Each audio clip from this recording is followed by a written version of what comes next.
m'appelle Guillaume, je sors un premier roman qui s'appelle Les fils conducteurs et j'ai apporté un objet qui est lié à ce texte, qui est une carte mère, c'est la carte mère de mon ancien ordinateur. En fait, quelques jours après avoir vu l'exposition photographique consacrée à la décharge d'Agbogblochi, d'où est née l'idée du roman, j'ai renversé un verre d'eau sur mon ordinateur portable et comme un grand, j'ai voulu le réparer moi-même plutôt que de l'emmener chez un réparateur, et donc j'ai voulu démonter l'ordinateur. Donc j'ai isolé toutes les composantes, et puis évidemment après j'ai jamais réussi à les remonter parce que je les avais fait sécher bien sagement dans du riz, et puis en fait après j'ai jamais réussi à les remonter. Donc j'ai gaspillé mon ordinateur au moment où naissait l'idée du roman, et j'ai beaucoup regardé cet objet en me félicitant qu'il ne soit pas arrivé à Agbogblochi, même si je sais que beaucoup de mes objets sont arrivés là-bas.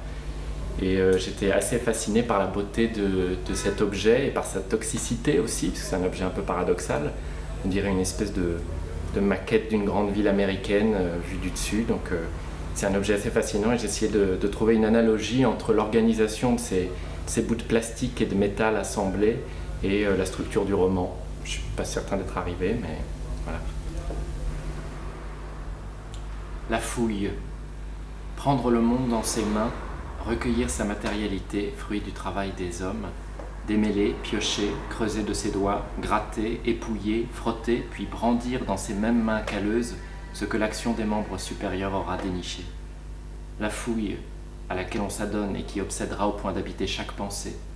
Palper de ses paumes, étater, sonder les épaisseurs et les couches, épousseter les multiples sédiments pour dégager, désincarcérer, désincruster les trésors enfouis, jauger, comparer d'un œil grisé, hocher de la tête, vibrer, acquiescer dans la fièvre d'une découverte, caresser, serrer contre soi, tripoter d'orgueil et d'incrédulité, qu'enlèveront enfin du fond de la terre les richesses tant convoitées. La fouille qui dicte ses rituels et ses hasards, souveraine et capricieuse. Espérer sans relâche, croire que tout au bout d'un jour infructueux viendront honneurs et récompenses. Ne pas avoir sué pour rien, suer à en emplir comme avec des seaux pleins de sa propre eau acide, des ornières au fond desquelles parfois il arrive même qu'on souhaite terminer, tout bonnement expirer, jeté là, corps sans nom, dans l'épuisement vain de l'exploration, de la quête, du désastre.